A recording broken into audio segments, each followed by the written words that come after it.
টি-20 বিশ্বকাপে বাংলাদেশ কি পেয়েছে? চলতি বিশ্বকাপের আগ পর্যন্ত বাংলাদেশ বারবার ফিরেছে শূন্য হাতে। তবে এই বিশ্বকাপের প্রেক্ষাপট একেবারেই আলাদা, কারণ এই বিশ্বকাপে বাংলাদেশের একটা প্রাপ্তি রয়েছে। সেই প্রাপ্তি হলো leg spinner Rishad Hossain.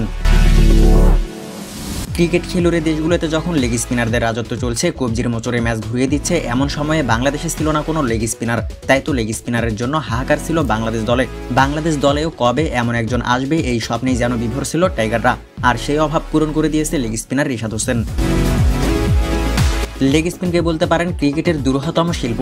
Leg spin বল করা মোটেও সহজ কোনো কাজ নয়। কবজির মোচড়ে বল ঘোরানোর কাজটা যতটা স্বাভাবিক ভাবা হয় ততটা স্বাভাবিক নয়। এই অস্বাভাবিক কাজ অনেকে করতে পারলেও লাইন লেংথের সঙ্গে সামঞ্জস্য রাখতে পারে না। লাইন লেংথের সঙ্গে বল সমন্বয় করা মোটেও সহজ কাজ নয়। এটা আয়ত্ত করা যেমন কঠিন, তেমনই ব্যাটসম্যানদের জন্য কঠিন তা সামলানো। লেগ স্পিন অনেক সময় খরুচে হবে, কিন্তু উইকেট নিয়ে আপনাকে ম্যাচও জেতাবে। লেগ স্পিনাররা হলেন ক্রিকেটের সত্যিকারের ম্যাচ উইনার। লেগ স্পিন নিয়ে আর কিছু না বলি, কারণ আপনারা সবাই জানেন লেগ স্পিনাররা কতটা ভয়ঙ্কর। লেগ স্পিনাররা যেন ব্যাটারদের গলার কাটা, অথচ এই লেগ স্পিনাররা সবসময় বাংলাদেশে অবহেলিত হয়েছে। বাংলাদেশে লেগ স্পিনারদের কোনো মূল্যায়নই করা হতো না। ঘরোয়া ক্রিকেট থেকে শুরু করে সব টুর্নামেন্টে লেগ স্পিনারদের বসিয়ে রাখা হতো, পরিচর্যা করা হতো না, দিনের পর দিন সাইড বেঞ্চে বসিয়ে রাখা হতো। অথচ লেগ স্পিনারদের পরিচর্যা করতে হয়, 4-6 খেয়ে গেলেও তাদের উপর বিশ্বাস রাখতে হয়, তাদের কাঁধে একটা হাত রেখে বেড়ে উঠতে দিতে হয়।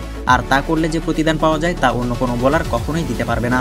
একটা দুইটা বলেই ম্যাচ ঘুরিয়ে দেওয়ার ক্ষমতা অন্য বোলারদের নেই এমন নয়, তবে লেগ স্পিনারদের মতো এতটা হয়তো নয়।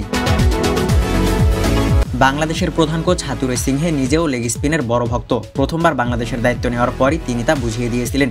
এই বিশ্বকাপে রিশাদ যা করছেন, 2015 বিশ্বকাপেও আরেক লেগ স্পিনারের তা করার সক্ষমতা ছিল বলে যিনি এখনও বিশ্বাস করেন। জুবায়ের হোসেনকে বিশ্বকাপের দলে নিতে নির্বাচকদের সঙ্গে শুধু মারামারি করতে বাকি রেখেছিলেন। হাতুরের যুক্তি ছিল একটাই, ও হয়তো মার খাবে, কখনো পুরো 10 ওভারও করতে পারবে না, কিন্তু উইকেট নিয়ে ম্যাচ ঘুরিয়ে দেবে। কিন্তু হাতুরে সিংহের কথায় নির্বাচকরা কান দেয়নি, উল্টো জুবায়ের হোসেনকে ছুঁড়ে ফেলে দেওয়া হয়েছে।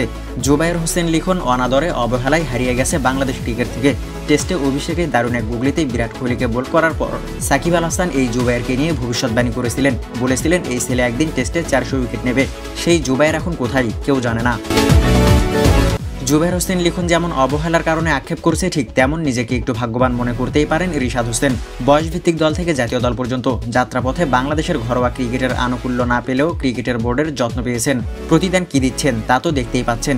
এই বিশ্বকাপের 3 ম্যাচের যে দুটিতে জিতেছে বাংলাদেশ, দুটিতেই তার 3টি করে উইকেট।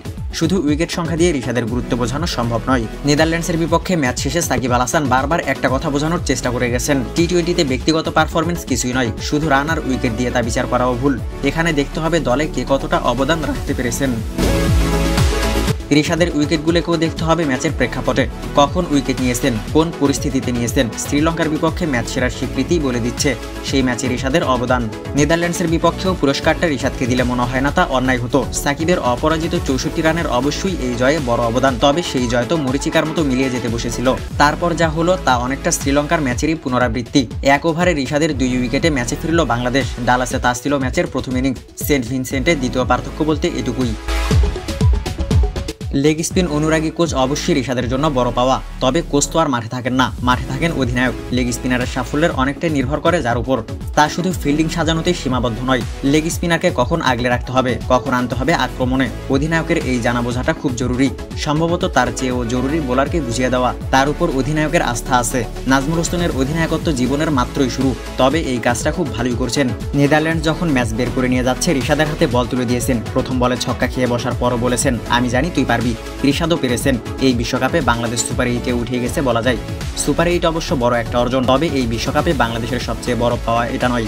বাংলাদেশের সবচেয়ে বড় পাওয়া লেগ স্পিনার রিশাদ হোসেন।